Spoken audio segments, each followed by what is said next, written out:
Assalamualaikum warahmatullahi wabarakatuh. Perkenalkan, nama saya Nanda Mulana dari semester 2B, Program Studi Hukum Ekonomi Syariah, Fakultas Syariah dari UIN Raden Mas Said Surakarta.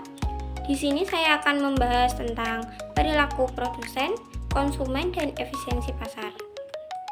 Untuk rumusan masalahnya sendiri, saya mengambil 7 rumusan masalah, yaitu ada definisi perilaku konsumen, apa saja faktor yang mempengaruhi perilaku konsumen, dan yang ketiga model perilaku konsumen, yang keempat aplikasi perilaku konsumen dalam bisnis, yang kelima apa saja konsep perilaku produsen, dan yang keenam apa saja konsep efisiensi pasar, dan yang terakhir bagaimana bentuk efisiensi pasar. Selanjutnya kita akan membahas untuk yang definisi perilaku konsumen. Perilaku konsumen adalah proses dan aktivitas ketika seseorang berhubungan dengan pencarian, pemilihan, pembelian, penggunaan, serta pengevaluasian produk atau jasa untuk memenuhi kebutuhan dan keinginan. Perilaku konsumen merupakan hal-hal yang mendasari konsumen untuk membuat keputusan pembelian. Untuk barang berharga jual rendah, proses pengambilan keputusan dilakukan dengan mudah. Sedangkan untuk barang yang berharga jual tinggi, pengambilan dilakukan dengan penuh pertimbangan yang matang. Yang kedua, ada faktor mempengaruhi perilaku konsumen. Di sini ada 4 faktor, yaitu faktor kebudayaan, faktor psikologis, faktor pribadi, dan faktor sosial. Untuk pembahasan yang pertama yaitu faktor kebudayaan. Kebudayaan merupakan penentu keinginan dan perilaku yang paling mendasar untuk mendapatkan suatu nilai. Faktor kebudayaan memberikan pengaruh paling luas dan dalam pada tingkah laku konsumen. Pemasar harus mengetahui peran yang dimainkan oleh budaya, subbudaya, dan kelas sosial. Yang kedua ada faktor psikologis. Pilihan barang yang dibeli seseorang lebih lanjut dipengaruhi oleh faktor psikologi yang penting. Kebutuhan yang cukup untuk mengarahkan seseorang mencari cara untuk memuaskan kebutuhan. Dalam urutan kepentingan, jenjang kebutuhannya adalah kebutuhan fisiologis, yaitu kebutuhan rasa aman. Yang ketiga ada faktor pribadi. Faktor pribadi didefinisikan sebagai karakteristik psikologi seseorang yang berbeda dengan orang lain yang menyebabkan tanggapan yang relatif konsisten dan bertahan lama terhadap lingkungan. Yang keempat ada faktor sosial. Kelas sosial atau faktor sosial merupakan pembagian masyarakat yang relatif homogen dan permanen yang tersusun secara hierarkis dan menganut nilai-nilai, minat, dan perilaku yang serupa. Faktor sosial ditentukan oleh faktor tunggal seperti pendapatan, tetapi diukur sebagai kombinasi dari pekerjaan pendapatan, pendidikan, kekayaan, dan beberapa sistem sosial. Yang ketiga ada model perilaku konsumen.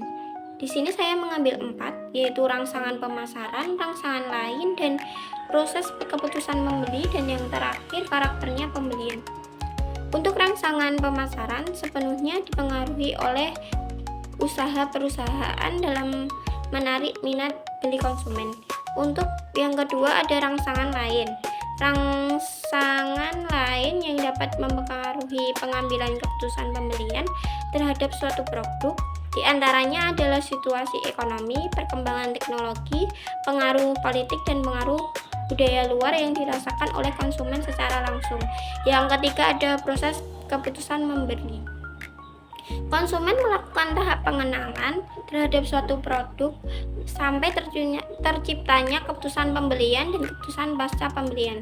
Yang keempat ada karakternya pembelian.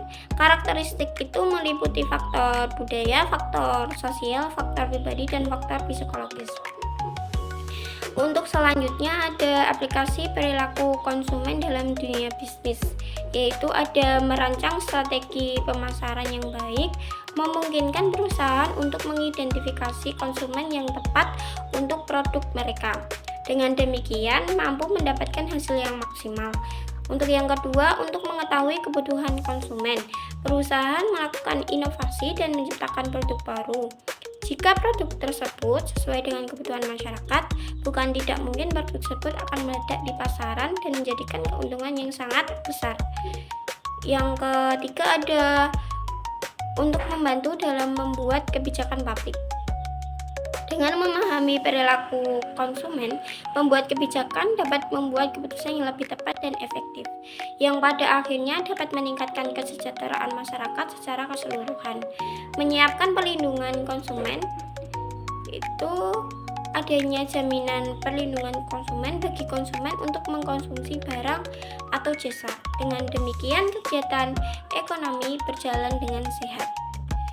Selanjutnya, konsep perilaku produsen. Konsep perilaku produsen itu ada 4, yaitu fungsi produksi, kurva Isokuan, kurva Isokos, dan titik tangan.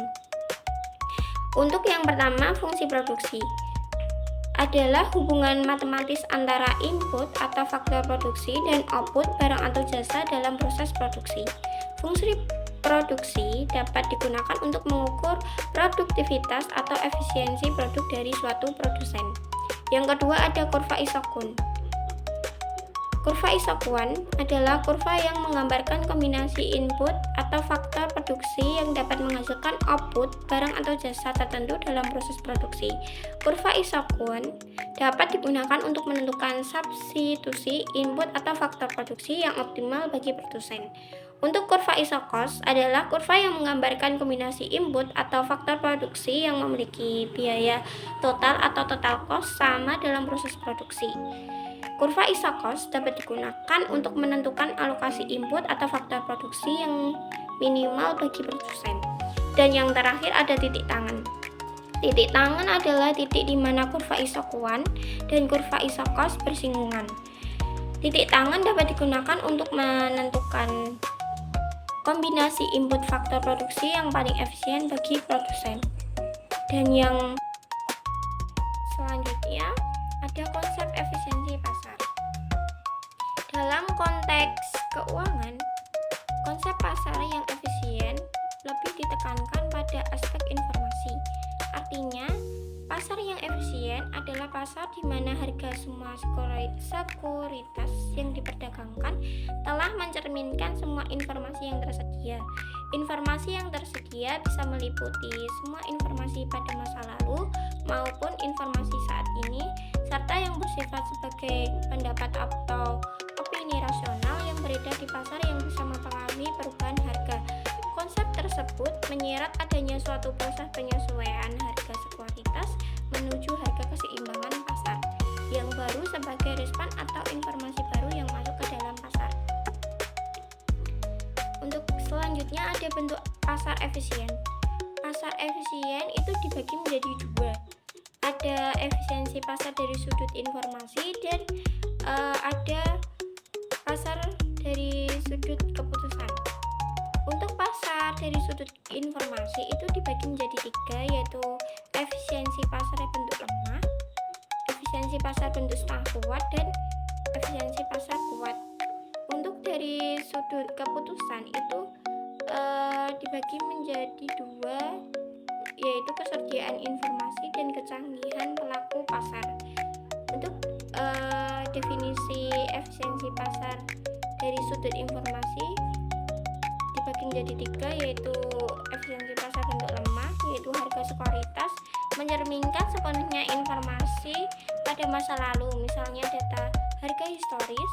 Contohnya, investor tidak mendapatkan keuntungan dengan melihat grafik saham di masa lalu untuk menentukan kapan harus membeli atau menjual. Yang kedua ada efisiensi pasar bentuk setengah kuat, yaitu harga sekuritas mencerminkan semua informasi publik yang tersedia. Contohnya, investor tidak bisa mendapatkan keuntungan dengan membaca laporan keuangan perusahaan untuk memprediksi kenaikan harga saham di masa depan. Selanjutnya, efisiensi pasar bentuk kuat.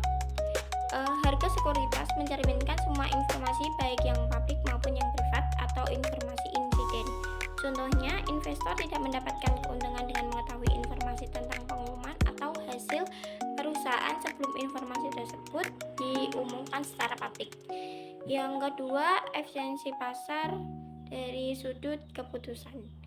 Efisiensi pasar secara keputusan juga merupakan efisiensi pasar bentuk setengah kuat.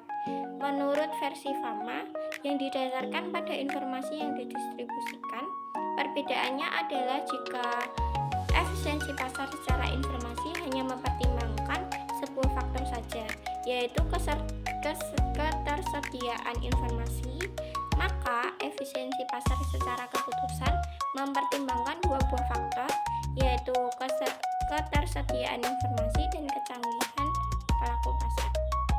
Berikut